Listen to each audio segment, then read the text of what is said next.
Well, hello everyone, and welcome to another video from the Canal Sidings Model Railway channel. As you might be able to hear, I have got a bit of a congested nose, and that's the reason why there hasn't been a video for a while. Myself and the rest of my family, all four of us, came down with man flu, all in the space of about 36 hours of one another. And we were down for more than 2 weeks. I say man flu, it was a pretty light head cold, but a really bad cough, and all four of us got the same thing. And my wife and my son both ended up with chest infections and had to go to the doctors with it. I did end up at the doctors due to the fact that I was walking through my local town of St Ives, that I do many times. And after about 100 yards I had to stop. I couldn't walk any further because I couldn't breathe. I was gasping for air, and I ended up slowing down and almost walking at a snail's pace. But I did go to the doctors and I didn't have a chest infection. She said to me that I was probably through the worst of it. But anyway, I haven't been completely idle. I finished off the other baseboard so that I now have two 4-foot by 2-foot baseboards complete with all their edging on. And the foam in the middle, and then decided where I wanted to put this end. As you can see, this end is not right up against these tracks, and then realised that I had a big problem, which I'll tell you about in a second. First thing though is I did ask for any suggestions in my last video about what I can do here to disguise the trains disappearing.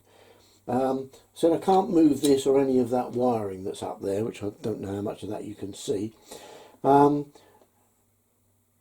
because of the fact that it actually goes in through the baseboard, etc, etc. And there are all sorts of reasons why it can't move, but I wanted a scenic break, and I had a few good suggestions. One that really got me going for a little while was an over-the-track signal box. Unfortunately, when I really looked into it, the chances of there being, in the 1990s, an over-the-track signal box in a location like this, which is pretty remote, when you see what we're doing, it's out in the open, that's out in the country more, they probably wouldn't have maintained that signal box. There may have been remnants of it, but it's unlikely that it would have been left there, simply because you wouldn't have been able to get the overhead catenary underneath it. So it would probably have been demolished for that reason, if no other. But I thought it was a brilliant idea, and it's something that sort of sparked my imagination for quite a while, and I trawled YouTube for quite a long time looking at things like it. But what I've decided to go with is one that a couple of people mentioned, which was just go for a cutting. I didn't want an overbridge. I decided that a bridge was, I'd done it too many times already, so I wasn't going to do a bridge. I just wanted to do a cutting. Now, effectively, the railway finishes here, although I want the cutting to come along here a little bit, so you can just about see the end of this junction here. You won't be able to see this part of it, which I don't even know if you can see. I can't tell what you can see on there. Let me have a look. Oh yes, you can see that bit. Yeah, okay. I don't want to see this bit because all the track geometry here is awful, so I only want to be able to see some of this. So my intention is to build up a gentle slope here and then break it off about there. So that'll be the back scene, and there'll be a hill that just runs up here. There won't be any track up this far, but the baseboard will extend from here out to about here. That's my intention. So what I needed to do was take a piece of the last sheet of foam that I've got and cut it to fit in here with a chunk out of the corner, so it fits perfectly. And that was where my problem occurred, because I had completely forgotten that I don't have any way of cutting the foam. Not cutting big chunks of foam like that. I can cut small pieces with 2 or 3 handheld hot wire foam cutters that I've got, but what I needed was something that would cut much bigger pieces of foam. And so what I did was I built a hot wire cutter. Now, I'm not going to give you a blow by blow and tell you exactly how I did it, simply because it's totally rough and ready, and to be quite honest, mechanically it's not very successful. I can manage to get by with it, but it isn't something that I would recommend people do for what I wanted it for. And there are plenty of other hot wire foam cutters shown on YouTube, which are in much better condition, which are built much better, shall I say, than mine is. But mine does the essentials of being able to cut through sheets of foam, large sheets of foam. But that's where it ends. It doesn't do it very accurately, so what I ended up doing was cutting it inaccurately by just marking outside the lines where I wanted it cut, cutting along there, and then using a small hot wire cutter and other various techniques that I've developed to cut the final straight pieces out. But I have ended up with a piece of foam that will fit here, which I'll show you after we've had a look at the hot wire cutter.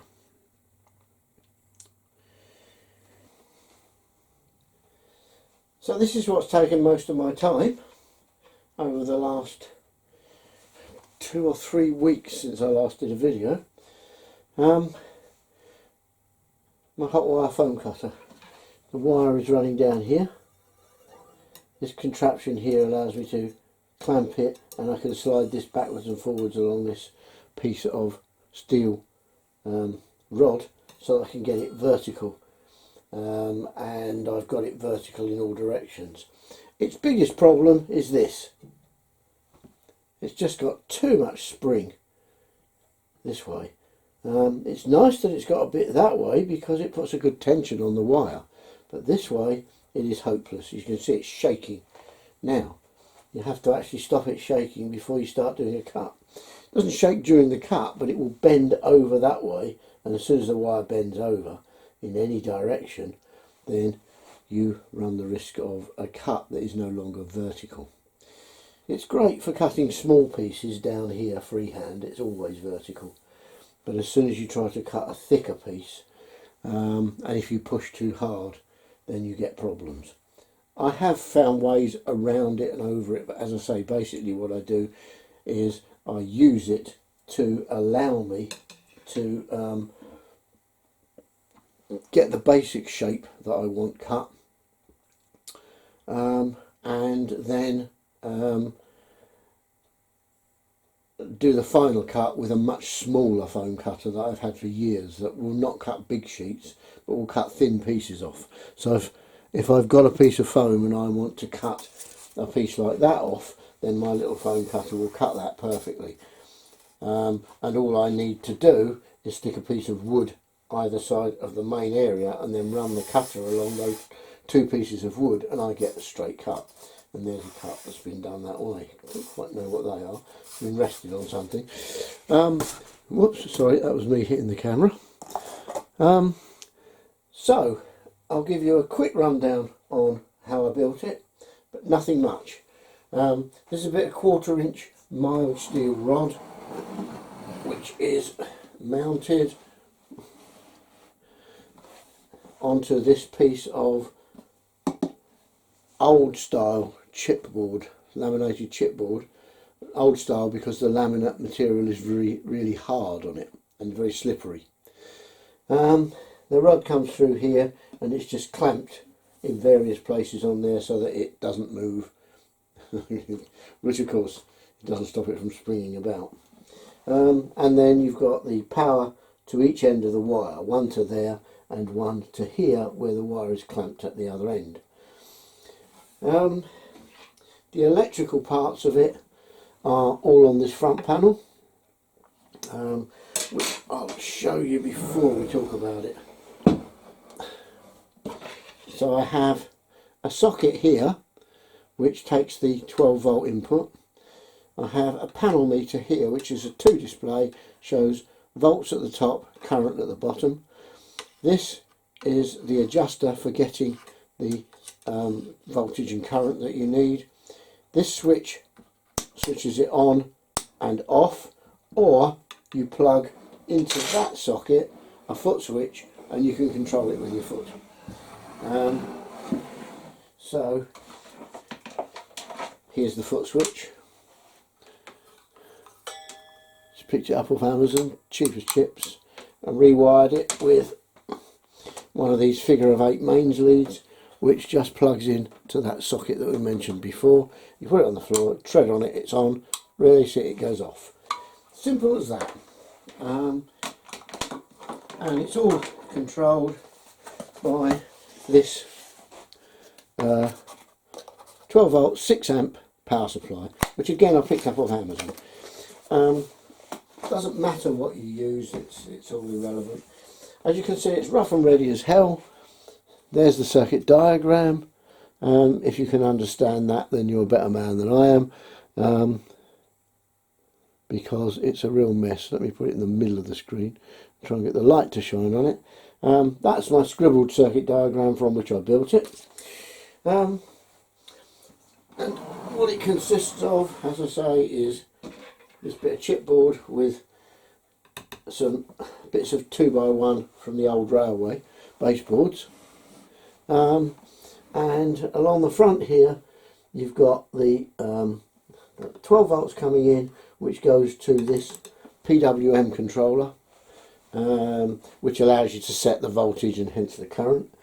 The panel meter is powered by the 12 volts, which comes back along here through this little isolated buck regulator.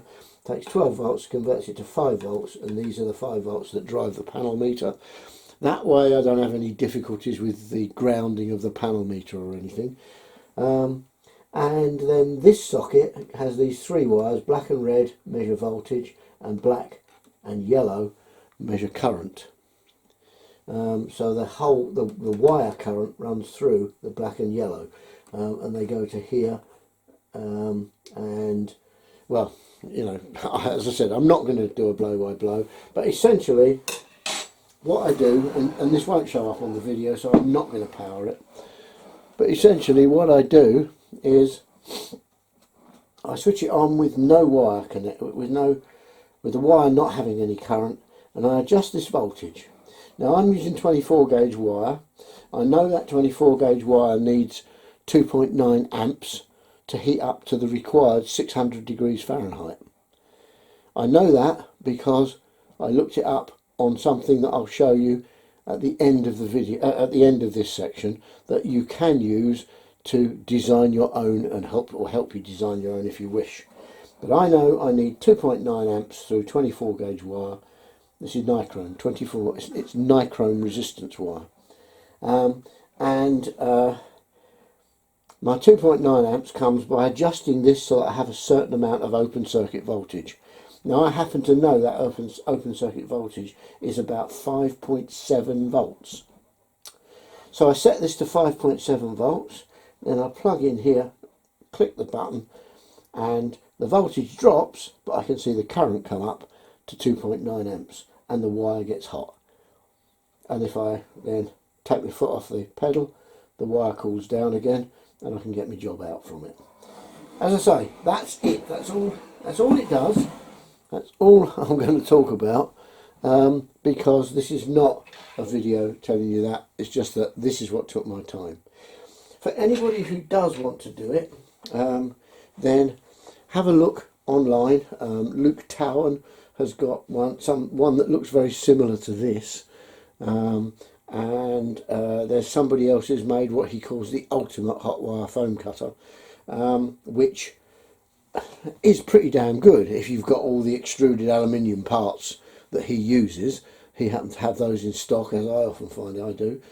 I bought all the parts for this way back last March. That is March 2018, and had completely forgotten that I'd bought them, due to the fact that 2018 was almost a disaster health-wise for my family. It wasn't until suddenly I realised that I hadn't got anything to cut big sheets of foam. What I will show you is this. This is a website which is called Jacobs Online, American company, and they sell resistance wire, Nichrome resistance wire, which is what you'll need if you're going to make a hot wire cutter. You can do it with other types of wire, but you're going to struggle to get the current right because you need a bit of resistance to work against. Nichrome wire is the sort of thing that they use in electric heating elements, etc., because it will glow pretty much red before it fuses. I don't recommend you glow it red. You don't need to glow it red. You just need to get it hot. As I say, 600 degrees Fahrenheit, which is I think about 320 to 330 degrees centigrade. I can't remember. I find 600 a nice easy number to remember, so I remember it as 600 Fahrenheit. But that's not the important thing. The important thing is the current. Anyway, this is a calculator from Jacobs Online, which from the Jacobs website, which allows you to check all thicknesses of wire. You can check your thickness of your wire. You can check the current that it needs to get the temperature that you want, and the amount of voltage that you'll need across a given length of that wire to get that current. Remember, you'll probably need more voltage than that because the rest of your circuit will drop volts as well. I'll put a link to this particular calculator and hence their website at the bottom of the video. But other than that, you're on your own, because I'm no expert at this, and as I say, my hot wire foam cutter, I know its limitations, but I would never recommend that anyone builds one like this. But some of the ideas are sound and are very useful. Being able to adjust it for different thicknesses of wire is good. I started off with 28 gauge wire, and it was far too thin. And the bend on it here was much too great for the length of that. So I bought some 24, which, as I say, needs 2.9 amps, and the 28 needs 1.6 amps to reach 600 degrees Fahrenheit. 24 needs 2.9 amps to reach 120 degrees, 600 degrees Fahrenheit. So that's why it's good to have plenty of current and voltage in hand on your power supply. I recommend you go for 12 volts 6 amps as a starting point. If you overdo the current, you will fuse the wire and it'll break, and it's very instant when it happens. I know, I've done it. But that's it. I'm not going to talk any more about that. Let's go now and see what I actually needed it for and what I did, and the piece of foam that I've cut ultimately with it, and with the help of other bits of hot wire foam cutter that I've got. Okay then, so I've made my hot wire cutter and I've put it into use, and what have I achieved? Well, here's the piece of foam that is going here. As you can see, it's got a big chunk cut out. I don't know how much of that I can hold in place. It's got a big chunk cut out of here, and it's cut off straight across there, and obviously it's got to have edgings on it like the rest of the baseboards have, but it will actually now go in there, and I can put the edge pieces on here, and all the way around and along the back, which will lift it up on the 12mm timber that I use, this stuff, which sits under there, all the way around it, which there you see brings it up to the right level there. So I have a way of cutting foam, and as you saw, you saw I have a way of cutting foam, and as you can see, I can use it along with another foam cutter that I've got, using the odd techniques that I've developed, as I've said, which, you know, they're rough and ready, they're awkward, they're a bit of a nuisance, but they work. And I don't actually want to spend any more time talking about how I cut foam. As I say, there's lots and lots of videos on YouTube showing you how people have made hot wire foam cutters.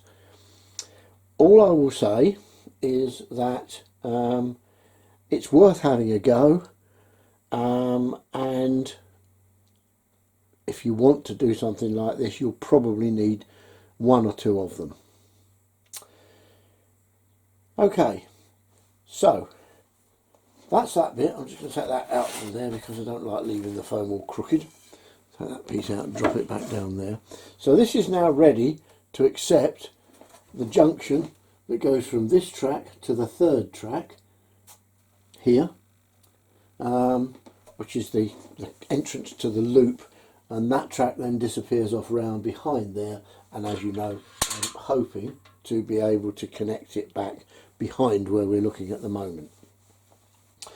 So that's actually all I have done since the last video.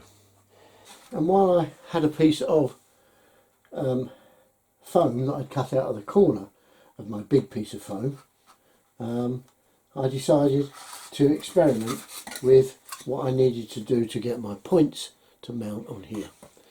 And what this is the piece of foam I took out of the corner of the big piece, and I've tried cutting some holes in it. I cut both of these using a hot wire knife, which is just like a soldering iron that's just got a flat sides, and you just shove it in and move it. It's impossible to keep straight, and if you look closely at the holes, I didn't manage to get anything like a good quality hole.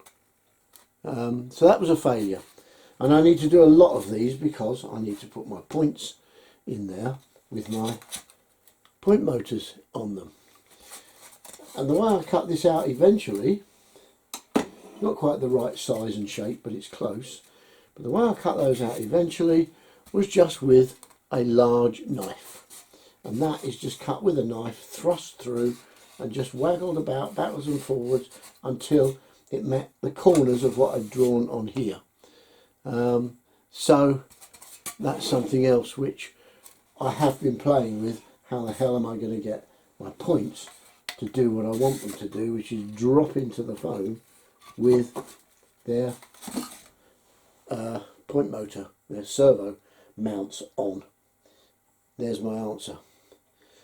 So just a little aside to the video, and that really is it now, and I will be back as soon as I can. So basically what I'm going to do now is I'm going to crack on and try and get this piece of board made.